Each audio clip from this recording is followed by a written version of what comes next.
Saudi আরবে পবিত্র রমজান মাসে চাঁদ দেখা গেছে। দেশটিতে শনিবার থেকে রোজা শুরু। শুক্রবার সৌদির কর্তৃপক্ষ আনুষ্ঠানিকভাবে এই তথ্য জানিয়েছে। এর আগে পবিত্র রমজান মাস কবে থেকে শুরু হচ্ছে তা প্রথম দেশ হিসেবে ঘোষণা করেছে অস্ট্রেলিয়া। দেশটি আনুষ্ঠানিকভাবে জানিয়েছে শনিবার রমজানের প্রথম দিন, তাই 28 ফেব্রুয়ারি হতে যাচ্ছে শাবান মাসের শেষ দিন।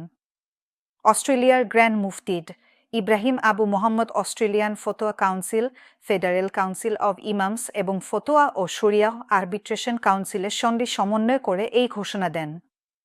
ভৌগোলিক অবস্থান ও টাইম জোন সুবিধার কারণে অস্ট্রেলিয়া রমজান শুরুর ঘোষণাকারী প্রথম দেশগুলোর মধ্যে একটি। অন্যদিকে মালয়েশিয়ায় 2 মার্চ থেকে রোজা শুরু। শুক্রবার দেশটি আনুষ্ঠানিকভাবে এই ঘোষণা দিয়েছে।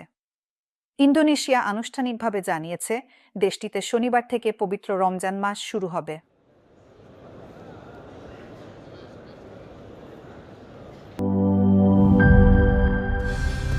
কালার এক্সপার্ট, জর্জ স্যাপ এবং মাইল্ড অন হ্যান্ডস টেকনোলজি সমৃদ্ধ অরিক্স ক্রিস্টাল ওয়াশ আপনার লন্ড্রি এক্সপার্ট।